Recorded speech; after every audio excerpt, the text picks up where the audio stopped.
déjà te remercier Laurent pour cette invitation, vous remercier tous d'être ici, et puis pour prendre la suite de Georges Louis, dire que si la situation est grave, elle n'est peut-être pas désespérée, et que inversement, comme diraient les anglo-saxons, si elle est désespérée, peut-être que ce n'est pas si grave.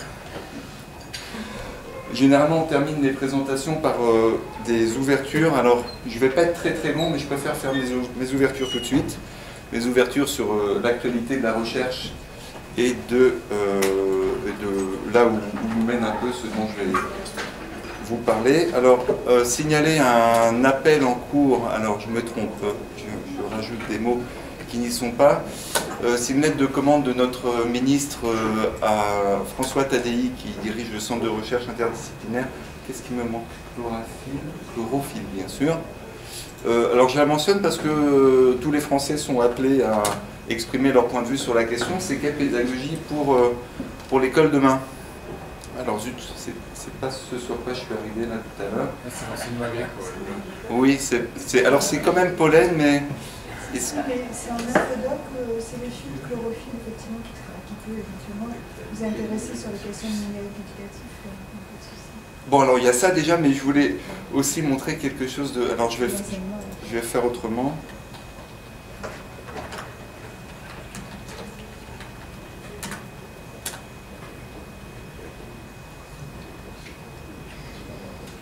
Bon, c'est...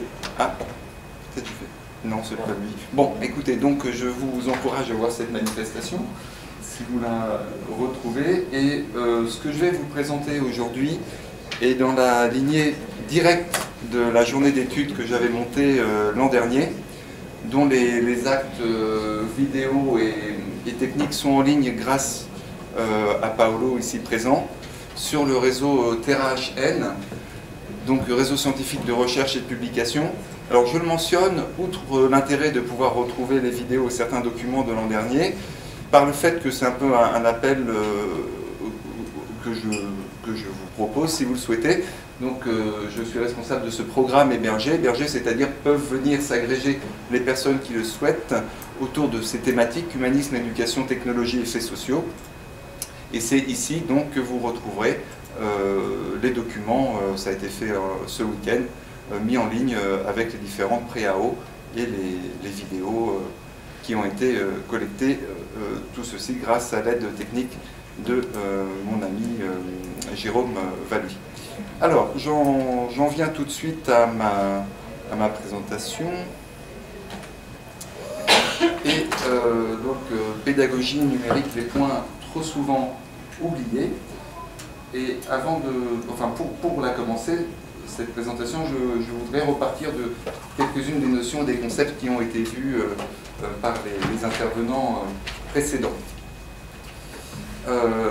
À savoir que parmi les mots-clés un peu que j'ai retenus, comme ce qui va m'intéresser, c'est de présenter en fait un modèle de l'apprenant, un modèle de l'enseignant au travers de la personne humaine. C'est ça mon hypothèse, qu'on oublie peut-être trop souvent qu'on est dans des relations humaines, surtout à partir du moment où on va s'intéresser aux techniques et aux médiations techniques. Donc je vais plaider un peu pour un retour à l'être humain et essayer de le modéliser en situation de formation. C'est-à-dire, parce qu'évidemment, modéliser un être humain, c'est l'entreprise de plusieurs vies. Donc comment essayer de le circonscrire par rapport à ce qui nous intéresse dans l'exercice de nos métiers. Alors, je ne sais pas si on peut toujours tenter de faire un effet Barbara Streisand. Ce que je vais vous montrer, c'est issu complètement de mes recherches en cours. Ce n'est pas publié, ce n'est pas encore présenté. Je ne suis pas sûr de le faire tout de suite. Donc prenez-en des photos discrètement et envoyez-les sur les réseaux. Ça me fera connaître. Merci. C'était une boutade, bien évidemment. Tout ça pour dire que je vais parler du corps que tu as évoqué. Je vais parler du groupe, qui me semble effectivement des dimensions essentielles, histoire de compliquer un petit peu les échanges qu'il y a eu tout à l'heure entre l'outil et l'instrument. On va pouvoir parler un peu d'artefacts aussi, au sens de Pierre Rabardel, qui me semble résoudre dans la situation qui nous préoccupe ces questionnements d'origine philosophique et anthropologique. Pour une fois, je ne vais pas parler de révolution, pas à chaque fois. La révolution, en plus, quand elle est mal comprise, ou quand on la prend au sens mathématique, quand même à le rappeler, Pierre Lepris, ancien inspecteur de l'éducation nationale, une révolution, hein, c'est jamais que le fait de partir d'un point de départ, de faire un retour et de revenir également au même endroit, sauf qu'entre-temps on a tout cassé, on a tout brûlé, et donc finalement la situation est à nouveau un peu plus désespérée qu'elle pouvait l'être. Je vais parler du temps très brièvement, effectivement, la dimension temporelle, je pense qu'elle est beaucoup trop oubliée, cette dimension temporelle qui nous amène à la slow education, hein, pour retrouver les mouvements slow science, slow food, et qui m'ont l'air effectivement pour moi aussi essentiel si on veut pouvoir rentrer, grâce à ce ralentissement, dans un pouvoir d'agir. Un pouvoir d'agir qui est une de mes marottes en tant qu'enseignant, comment essayer de donner au maximum aux étudiants le pouvoir d'agir, évidemment dans leur exercice professionnel et pour eux en tant qu'êtres humains en situation de formation et au-delà. Donc je vais vous proposer des panoplies pour l'enseignant, pour reprendre ce terme-là. Et là je vais parler des disciplines également, et je vais vraiment utiliser non pas ma liberté pédagogique, mais ma liberté académique, hein, qui nous concerne nous tous qui le font dans le supérieur, qui sont encore un peu plus larges que les libertés pédagogiques et qui figurent également dans le code de l'éducation. Donc la liberté ne s'usant que si on ne s'en sert pas, vous allez voir, je m'en suis bien servi et j'espère qu'on pourra échanger. Alors mon objectif, effectivement, ça va être, pour reprendre cette expression de Georges Louis, de déconstruire les enseignants. Alors si on veut les déconstruire, les enseignants et les apprenants, on peut y aller au scalpel, ça a été utilisé, on peut y aller au marteau aussi. On peut utiliser ou pas des sédatifs, hein, il y a plusieurs façons de faire, et les différentes options, les différents termes, au travers des votes politiques ou des actions collectives, peuvent se faire selon l'une ou l'autre de ces modalités. Mais ce qui m'intéressera, après avoir déconstruit, bien sûr, ce sera de reconstruire, et de reconstruire dans le cadre des nouvelles technologies. Alors j'ai pris une sorte de battage de cartes, hein, parce que vous allez voir, on va battre beaucoup de choses. La matière première avec laquelle nous travaillons, en matière de pédagogie, évidemment, c'est l'humain, approché dans cette situation de formation. Donc, on peut se poser légitimement plusieurs questions. Qu'est-ce que c'est qu'un être humain, cet Homo sapiens sapiens, dont il était un petit peu question tout à l'heure. Et dans ce cadre, quelles sont ses caractéristiques, quels sont ses fonctionnements de ce grand primate, et comment essayer d'acter, d'agir avec lui, plutôt que d'agir sur lui, hein, puisque les études ont montré que s'il n'y a pas d'implication, effectivement, le soufflet retombe ou ne prend pas, ou c'est une suite de succession d'initiatives. Alors, je dirais que l'être humain, en formation, c'est un agrégat de différentes composantes intriquées entre elles. Bon, je vais vous montrer ça en une dizaine de diapositives. Alors ça, c'est le schéma global, c'est très joli, tiens, on en revient à Perséus. C'est cette espèce de temple générique de l'être humain en formation qui s'appuie sur plusieurs colonnes. Donc ça, c'est ce que j'avais montré l'an dernier et j'ai un peu complexifié, enfin affiné depuis. Alors ces colonnes, je dirais que l'être humain, l'individu, sans rentrer dans le détail, mais il faudrait le faire, c'est cette sorte de drapé qui s'appuie sur des colonnes qui sont à commencer par le groupe social, hein, puisque l'être humain existe bien avant sa naissance, au moins dans la famille qui l'accueille et dans la société qui va le voir venir. Après, on rentre sur la corporité elle-même, donc le biologique, l'énergétique, l'émotionnel, le sensible, et bien sûr le mental cognitif, bien sûr, hélas, hein, puisque peut-être qu'on se focalise un peu trop sur cette quatrième colonne au détriment des deux premières. Et puis une cinquième colonne, axiologique post-métaphysique, qui va nous permettre de faire le lien avec la dimension ontologique, hein, donc la science de l'être en tant qu'être. Et la première colonne, groupal social, nous ancrant dans le milieu anthropologique du sujet en formation. Donc la question du temps, qui était un petit peu évoquée, on agit entre nous en tant qu'être situé dans un temps de vie humaine, physique, plutôt courte. Hein, de l'espérance de vie qui montait commence à décroître en Allemagne, hein, du fait des changements de l'organisation du travail. On va peut-être les suivre en France également. Mais ce temps de vie humaine courte, par le groupe social, il se trouve, et par la culture, donc dans un temps très long, qui est celui de l'anthropologie. Et puis, par l'axiologie, il est ancré dans un hors-temps, qui serait celui de l'ontologie. Et pour autant, dans cette relation éducative, ces trois dimensions, ces deux autres dimensions, si elles ne sont pas prises en compte, celles de l'anthropologie et de l'ontologie, à mon avis, si on ne s'adresse que au temps de vie humaine physique, on passe à côté de quelque chose d'extrêmement important, qui peut avoir des conséquences sociales redoutables. Alors, donc, ce que je vais faire, c'est que ce temple générique, en fait, si on va chercher un petit peu du côté de la tradition, avec des phrases comme ce qui est en haut, comme ce qui est en bas, tout est dans tout, etc., si on veut sortir de cette confusion, eh bien, il faut commencer à disséquer. Et donc, on va s'apercevoir que ces 7 modules qui composent l'être humain en situation de formation sont imbriqués les uns dans les autres. Donc en fait, à chaque niveau, on va retrouver les autres éléments. Donc on retrouve les 5 colonnes, le socle et le fronton. Et de façon horizontale, et aussi de façon verticale, on va pouvoir détailler les autres caractéristiques sous forme de mineurs, sous forme de majeurs et de mineurs. Alors, alors tout n'est pas forcément immédiatement utilisable en situation de formation, mais on peut tout à fait être mis en relation avec un élève ou un étudiant qui va venir vous parler de quelque chose qui le préoccupe extrêmement, parce qu'il a peut-être vécu une sensation de sortie hors du corps, et vous vous demandez qu'est-ce que ça a à voir avec la pédagogie, la métaphysique, mais pour autant, si vous n'arrivez pas à lui répondre à cette question-là, c'est sûr qu'il est perdu pour le suite, au moins à court terme, pour la suite de la situation pédagogique dans lequel vous souhaitez l'emmener, l'entraîner ou le faire travailler. Donc là, on retrouve des notions qui sont liées aussi bien à la philosophie qu'à la psychologie, que à la postmodernité, etc. Bref, une dimension fractale de l'être humain en formation. Qu'est-ce qu'on peut en faire de ça? En fait, on s'aperçoit que si on élargit l'enseignement, pas juste à la scolarité, mais également à tout ce qui est périscolaire et extrascolaire, donc tout ce qui va être informel, non formel, on peut répondre ou créer des situations de... il y avait un terme que j'aimais bien, grandir en humanité, des élèves ou des enfants qui nous sont confiés, faire grandir en humanité, en prenant tous les éléments qui sont déjà dans nos référentiels, aussi bien du bulletin que du socle commun. En réalité, tout peut être pris en compte, même si le focus va être mis la plupart du temps sur... là, j'ai une inversion des colonnes. J'ai mis le groupal social qui était en première position, en 4e position. Donc en fait, on est centré au centre, généralement, le cognitif, le mental. Pourquoi j'ai inversé ces 2 colonnes? C'est qu'en situation de formation, ce qui va primer, normalement, maintenant, c'est le début de l'individu. Donc les 3 premières colonnes. Et là, on est bien dans la philosophie du système éducatif allemand qui vise en fait l'épanouissement de la personne.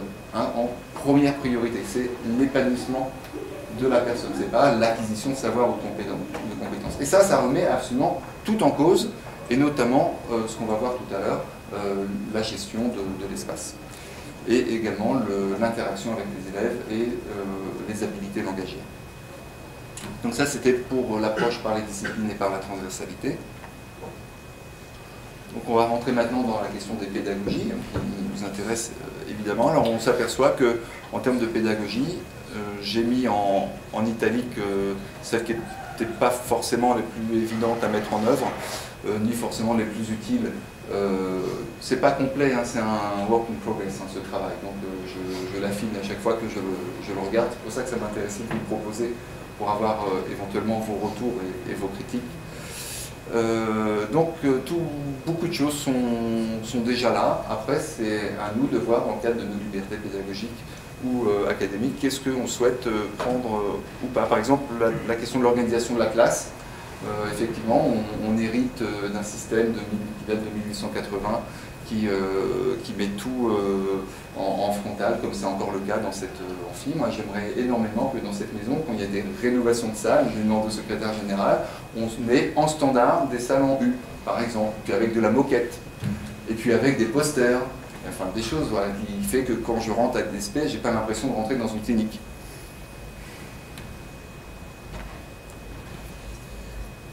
Alors j'en arrive maintenant aux usages des technologies. Donc là, mes colonnes sont un peu moins remplies, je ne désespère pas, hein. J'ai dit que la situation n'était pas désespérée, on peut continuer à chercher à les remplir. On s'aperçoit qu'on a quand même pas mal de choses, hein. Alors c'est les technologies au sens large, hein. Là je déborde l'informatique et le numérique. D'ailleurs j'appelle ça des artefacts agiles, on trouve la notion alors pour Abardel, l'artefact c'est lorsque le sujet apprenant ou enseignant a intégré, pas forcément détourné, mais en tout cas réinvesti complètement l'outil ou l'instrument à sa disposition par rapport aux objectifs d'usage ou de transformation qu'il peut en faire. Donc c'est toute une théorie extrêmement développée et je pense très intéressante dans le cadre de cette journée.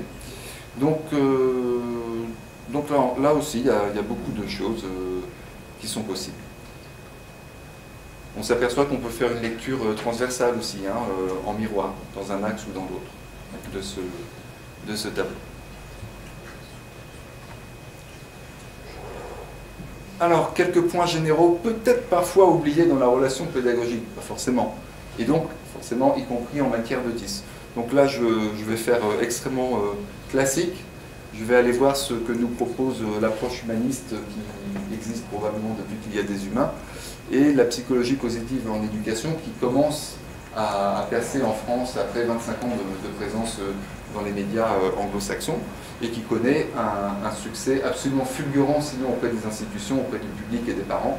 Hein, il n'y a qu'à voir les chiffres de vente des ouvrages de Céline Alvarez, de Catherine Guéguin et d'autres collègues profs, anciens profs, qui s'intéressent à ces questions. Donc qu'est-ce qui est mis en valeur au-delà de simplement des neurosciences? Eh bien, on va trouver la beauté, la tranquillité, la gratitude, le partage, le respect, au moins trois colonnes, les respects du corps, les besoins physiologiques, les fameux rythmes scolaires probablement, le respect de soi, l'estime, le respect des autres, la bienveillance.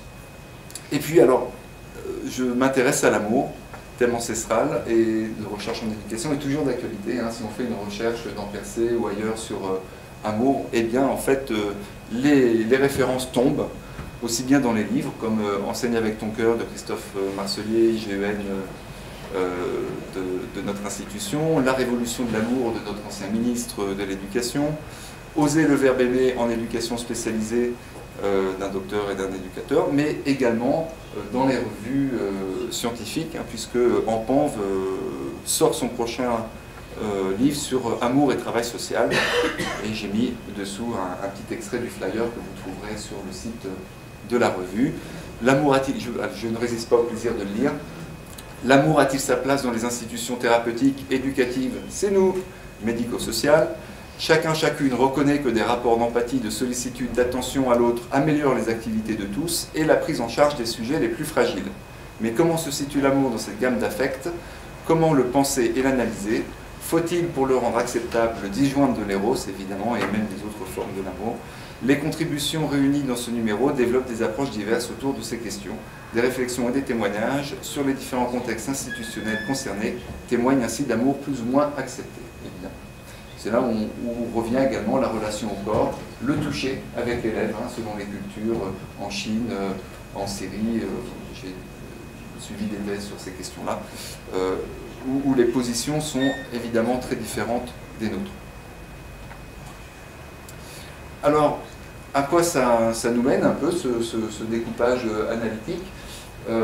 Donc c'est une proposition, c'est quelque chose que j'essaye de mettre en place depuis 3-4 ans maintenant dans mes enseignements que j'avais présenté l'an dernier à l'occasion de cette journée dont je vous ai montré des références tout à l'heure. Alors je ne l'avais pas appelé comme ça, mais depuis un an ça a eu le temps de mourir, c'est cette définition d'une pédagogie implicative et intégrative et implicative, donc très pompeusement appelée P2I, qui se génère en fait, donc ça a été un travail fait en marchant, hein, entre la théorie et la pratique, qui est venu lorsque j'ai pris conscience que je pouvais réunir trois dimensions de ma vie qui jusque-là étaient en parallèle et qui d'un seul coup pouvaient coexister, qui était celle du développement professionnel autour de l'acquisition de savoir-faire et de leur transmission, le développement personnel autour du savoir-être et le développement collectif au travers du savoir-devenir dont j'ai pris conscience après avoir découvert toute l'éducation, tous les courants et les dispositifs d'éducation populaire. Et de me rendre compte que eh bien, les trois pouvaient tirer parti de façon très profitable des apports des uns et des autres, plutôt que de se retrouver en concurrence. Qu'est-ce que je voulais dire encore là-dessus? C'est le fait de passer l'idée générale, en fait, c'est une sorte de changement de paradigme, un mot très à la mode, de passer d'une logique exclusive à une logique inclusive, c'est-à-dire plutôt que oui mais ou c'est ça ou c'est ça, et bien en fait réfléchir aux possibilités de faire du et, hein, c'est-à-dire sortir du réductionnisme et de rentrer vraiment dans la postmodernité. Alors ça donne quoi? Eh bien voilà, maintenant je recompile les tranches de mon gâteau, j'écrase la vision 3D et je superpose les différents éléments qu'on a vus séparés précédemment. Ça fait un peu mal aux yeux, il y a beaucoup de flou, c'est plus tellement lisible. Et c'est là où nous intervenons. Comment donner de la lisibilité, de la compréhension à quelque chose qui est finalement d'une infinité complexité, puisque fractal est donc infiniment modulable et affinable. C'est donc cette question, pour moi, qui se pose à l'enseignant et le chercheur que je suis. Comment résoudre, dans l'exercice professionnel, toutes ces variables avec des invariants? Ce sont les colonnes, ce sont les socles. Et les variables, eh bien, ce sont les autres slides que nous avons pu voir, les pédagogies, les didactiques, les disciplines. Et par rapport à quels objectifs, et c'est là où on retombe sur la question du sens, qui est peut-être une de ces questions trop souvent oubliées. Pourquoi nous enseignons? Pourquoi y a-t-il des gens qui apprennent? Quel est le sens de tout ceci? Ivan Illich avait proposé une réponse qui m'avait bien plu. À l'époque, d'ailleurs, son livre a été mal traduit. Hein, ça s'est traduit Une société sans école, mais le titre original, c'est Une société sans structure éducative, ce qui n'a évidemment rien à voir, comme Georges Bull l'a bien précisé après dans les quelques mots qu'il en a dit. Et est-ce que c'est une entreprise vouée à l'échec de comprendre le GEC? Je ne sais pas, Olivier, tu vas peut-être nous aider à y voir plus clair, je l'espère. Ce sera en tout cas un des objectifs. Moi, j'y ai vu déjà beaucoup plus clair grâce aux deux interventions précédentes, et j'espère qu'on va continuer dans ce sens. Voilà, je vous remercie. Merci Florent.